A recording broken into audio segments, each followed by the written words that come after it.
Mrs Ward here. I've got another book for you today. Our story today is called The Smartest Giant in Town by Julia Donaldson.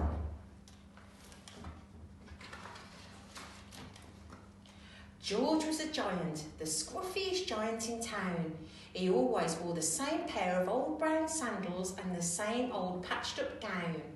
I wish I wasn't the scruffiest giant in town, he said sadly.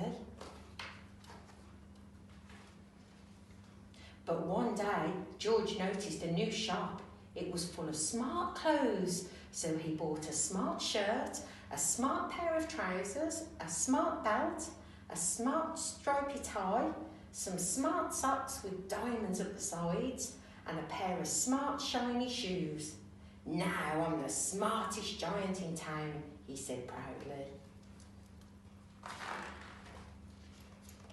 George left his old clothes behind in the shop. He was about to go home when he heard a sound. On the pavement stood a giraffe who was sniffling sadly. "What's the matter?" asked George. "It's my neck," said the giraffe. "It's so very long and so very cold. I wish I had a long warm scarf." "Cheer up," said George, and he took off his stripy tie. "It didn't match my socks anyway," he said, as he wound it round and round the giraffe's neck. "It made a wonderful scarf." "Thank you," said the giraffe. As George strode towards home, he sang to himself, "My tie is a scarf for a cold giraffe, but look me up and down, I'm the smartest giant in town." George came to a river. On a boat stood a goat who was bleating loudly. "What's the matter?" asked George. "It's my sail," said the goat. "It blew away in a storm. I wish I had a strong new sail for my boat." "Cheer up," said George, and he took off his new white shirt. "It kept coming untucked anyway," he said, as he tied it into the mast of the goat's boat. "It made a magnificent sail." "Thank you," said the goat. George strode on, singing to himself, "My tie is a scarf for a cold giraffe. My shirt's a boat as a sail for a goat. But look me up and down, I'm the smartest giant in town." George came to a tiny ruined house.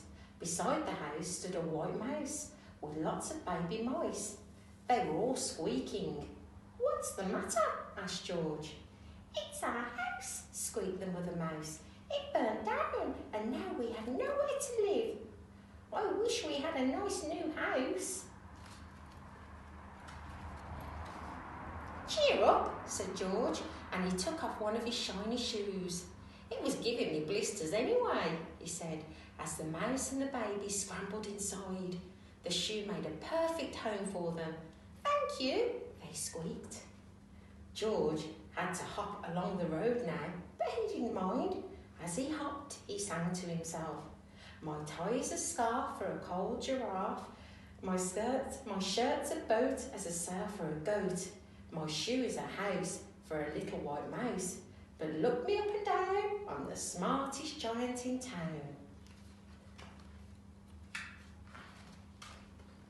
George came to a campsite. Beside a tent stood a fox who was crying. "What's the matter?" asked George. "It's my sleeping bag," said the fox. "I dropped it in a puddle. I wish I had a warm, dry sleeping bag."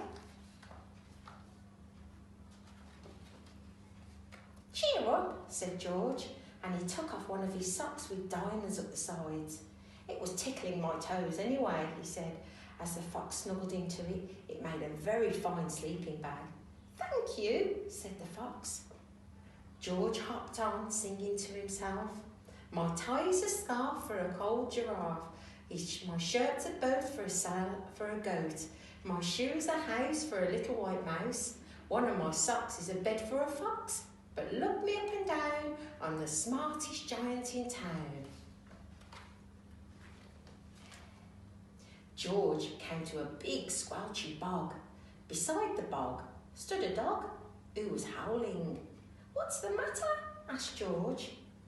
It's this bog, said the dog. I need to get across, but I keep getting stuck in the mud. I wish there was a safe, dry path. Cheer up, said George, and he took off his smart new belt. It was squashing my tummy anyway, he said, as he lay down over the bog. It made an excellent path. Thank you, said the dog. The wind started to blow, but George didn't mind. He hopped on singing to himself.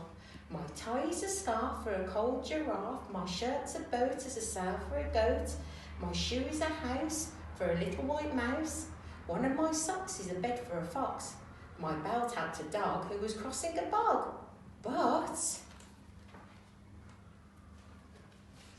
my trousers are falling down, I'm the coldest giant in town. Suddenly, George felt sad and shivering and not at all smart. He stood on one foot and thought, I'll have to go back to the shop and buy some more clothes, he decided. He turned round and hopped all the way back to the shop. But when he got there, it was closed. Oh no, cried George. He sank down onto the doorstep